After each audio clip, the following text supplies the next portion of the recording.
पोखरामा आज शान्तिपूर्ण प्रदर्शन गरिएको छ। सरकारवालाहरूले लकडाउन हटाउँ, जनजीवन सामान्य बनाऊ भन्ने उद्घोषका साथ पोखराको चिप्ले ढुङ्गा स्थित बीपी चोकमा प्रदर्शन गरेका हुन्। उनीहरूले बोकेका प्ले कार्डमा the media is the virus लेखिएको थियो। प्रस्तुत छ एक सामग्री। फाइट अगेन्स्ट कोरोना स्क्याम तथा फ्रिडम फन्ड नेपालले आज पोखरामा शान्तिपूर्ण प्रदर्शन गरेको हो। लकडाउन हटाउँ, जनजीवन सामान्य बनाऊ भन्ने नाराका साथ पोखराको चिप्ले ढुङ्गा स्थित बीपी चोकमा शान्तिपूर्ण प्रदर्शन गरिएको संयोजक राजु कायस्थले जानकारी दिए। प्रदर्शनमा सहभागीहरूले कोरोना भाइरसका सम्बन्धमा मिडियाहरू स्वयं भाइरस भएका भन्ने आशयका प्ले कार्डहरू बोकेका थिए। उनीहरूको प्ले कार्डमा प्रश्न लेखिएको छ, the media is the virus. यसले मिडिया आफै भाइरस हो भन्ने आशय प्रष्ट हुन्छ। उनीहरूले मिडिया कोरोना तन्त्र नबजाउन प्ले कार्ड मार्फत अपिल समेत गरेका छन्। खुट्टामा रातो चप्पल लगाएका र शरीरमा रातो जाँगे र धर्के स्वेटर जस्तो देखिने टी सर्ट र मुखमा सर्जिकल मास्क लगाएका एक बालकलाई ठम्याइएको एक पोस्टरमा लेखिएको छ, the media is the virus. साथमा उनकी आमाको हातमा रहेको पोस्टरमा भने लकडाउन हटाउँ, जनजीवन सामान्य बनाउँ लेखिएको छ। यस्तै प्ले कार्डहरू अरू सहभागीहरूले पनि बोकेका छन्। शान्तिपूर्ण प्रदर्शन भनिएको उक्त कार्यक्रममा एकजना शारीरिक अपाङ्गता भएका एक व्यक्ति पनि सहभागी छन्। तस्बिरमा देखाइए अनुसार उनको खुट्टामा समस्या छ। उनी सामान्य मानिस जसरी हिँडडुल गर्न सक्दैनन्। तर लकडाउनका कारण दैनिक जीवन गुजार्न मुस्किल भएसँगै उनी सडकमा आइपुगेका हुन्।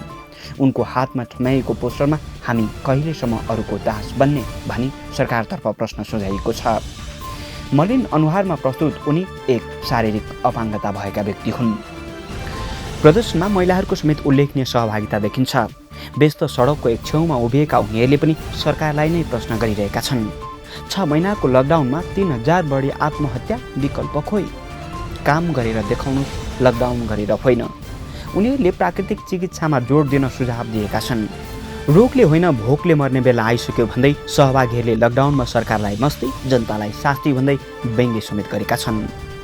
कोरोनालाई हाउबुजी भन्दै उनीहरूले लकडाउनको अवज्ञा गर्न आह्वान गरेका छन्। कोरोनाका नाममा विश्व स्वास्थ्य सङ्गठनले आतंक फैलाइरहेको उनीहरूको आरोप छ। उनीहरूले go back old elites from Nepal भनेका छन्। प्रदर्शनमा दर्जन बढी मानिसहरूको सहभागिता रहेको थियो। 6 महिनाभन्दा लामो सन्तासपूर्ण लकडाउन, निषेधाज्ञा, सिल, भौतिक दूरीको निरन्तर प्रयोगले मानिसहरू भयभीत भएको भन्दै यसको मनोवैज्ञानिक असरहरूबाट समाजलाई मुक्त राख्नुपर्ने उनीहरूको माग छ। नेपालमा आज 1246 जनामा कोरोना भाइरसको सङ्क्रमण पुष्टि भएको छ। स्वास्थ्य तथा जनसङ्ख्या मन्त्रालयका अनुसार देशभरका प्रयोगशालामा गरिएको 10,600 भन्दा बढी नमुना परीक्षणमा 1246 जनामा कोरोना भाइरसको सङ्क्रमण पुष्टि भएको हो। यससँगै कुल सङ्क्रमितको सङ्ख्या 59,573 पुगेको छ। सङ्क्रमितहरूमध्ये 383 जनाको मृत्यु भएको छ भने 42,949 जना सङ्क्रमण मुक्त भएका छन्। पछिल्लो 24 घण्टामा मात्र 1243 जना डिस्चार्ज भएको स्वास्थ्य तथा जनसङ्ख्या मन्त्रालयका प्रवक्ता डाक्टर जागेश्वर गौतमले बताए। डाक्टर गौतमका अनुसार पछिल्लो 24 घण्टामा 4 जनाको कोरोना सङ्क्रमणका कारण मृत्यु भएको छ। देशभरका क्वारेन्टिनहरूमा अहिले पनि 7,800 बढी मानिसहरू बसिरहेका छन्।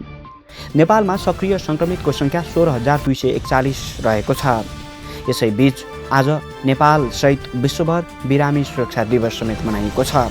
सुरक्षित स्वास्थ्यकर्मी, सुरक्षित बिरामी भन्ने मूल नाराका साथ यो दिवस मनाइएको हो। गण्डकी प्रदेशमा कोरोना सङ्क्रमितको सङ्ख्या 3,280 पुगेको छ। स्वास्थ्य निर्देशनालय गण्डकीका अनुसार पछिल्लो पटक क्षयरोग उपचार केन्द्र पोखरामा गरिएको PCR परीक्षणमा 74 जना सङ्क्रमण पुष्टि भएसँगै कुल सङ्क्रमितको सङ्ख्या 3,280 पुगेको हो। विवरण अनुसार कास्कीको पोखरा महानगरपालिकामा 66 जनामा कोरोना सङ्क्रमण पुष्टि भएको छ। पोखरा महानगरपालिका वडा नम्बर 15 मा कार्यरत 40 जना नेपाल प्रहरीहरूमा कोरोना सङ्क्रमण भएको हो। उनीहरूको उमेर 18 देखि 45 वर्ष रहेको छ। यस्तै पोखरा 8 का 4 जना, 14 का 1 जना, 17 का 1 जना, 10 का 2 जना, पोखरा 4 का 2 जना र पोखरा 23 का 1 जनामा पनि कोरोना सङ्क्रमण पुष्टि भएको छ। यस्तै पोखरा महानगरपालिका वडा नम्बर 15 का 5 जना पुरुष, पोखरा 31 का 5 जना, पोखरा 27 का 2 जना, 29 का 2 जना र 33 का 1 जनामा पनि कोरोना सङ्क्रमण पुष्टि भएको छ। यस्तै लमजुङको बेसी शहरमा 5 जना र तनहुँको बन्दीपुरका 3 जनामा पनि कोरोना संक्रमण पुष्टि भएको स्वास्थ्य निर्देशनालय गण्डकीले जनाएको छ। यससँगै गण्डकीमा कुल संक्रमितको संख्या 3280 पुगेको छ।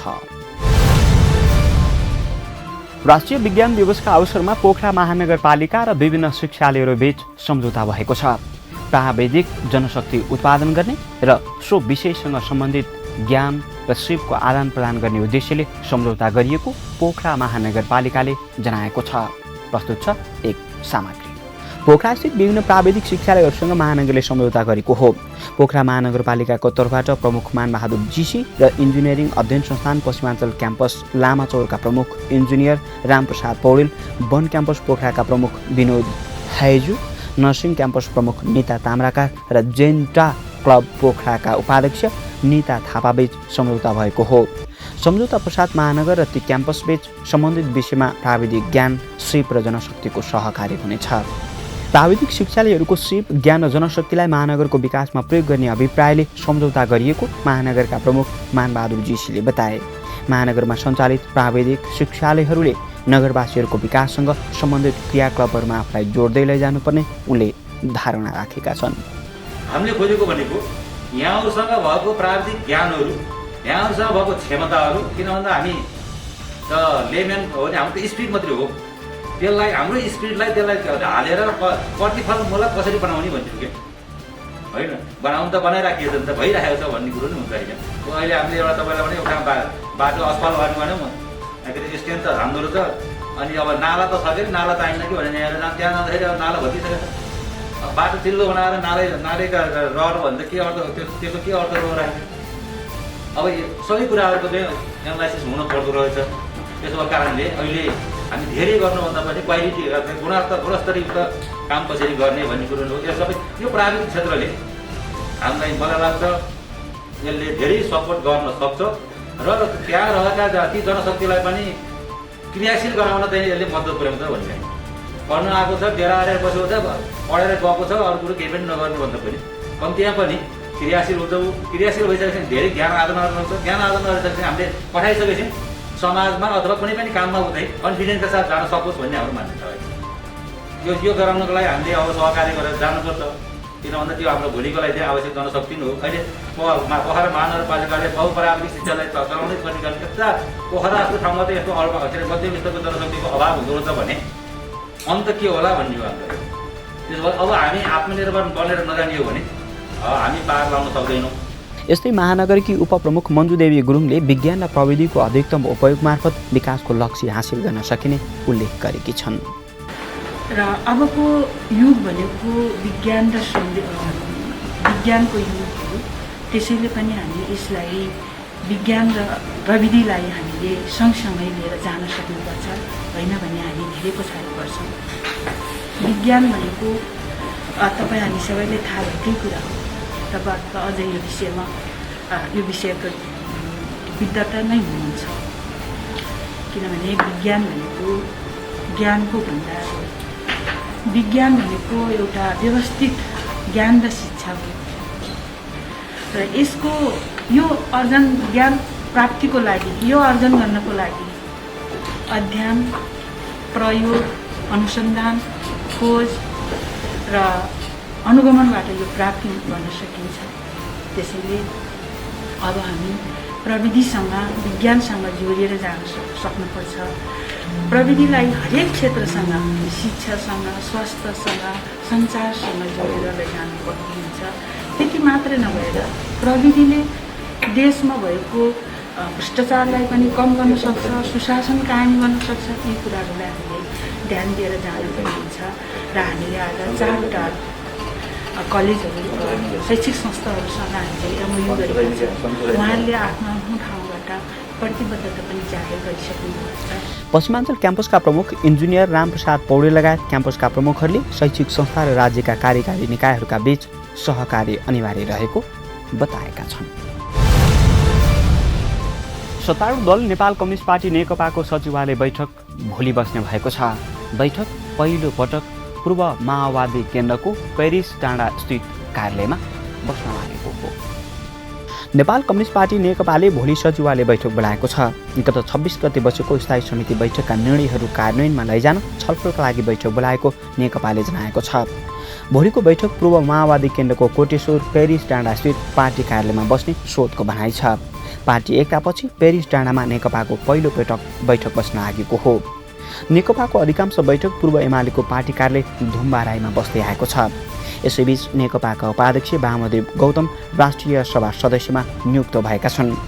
मन्त्री परिषदको सिफारिसमा राष्ट्रपति विद्यादेवी भण्डारीले संविधानको धारा 86 को उपधारा 2 को खण्ड ख बमोजिम गौतमलाई मनोनित गरेकी हुन्। उनले आजै पद तथा गोपनीयताको शपथ लिएका छन्।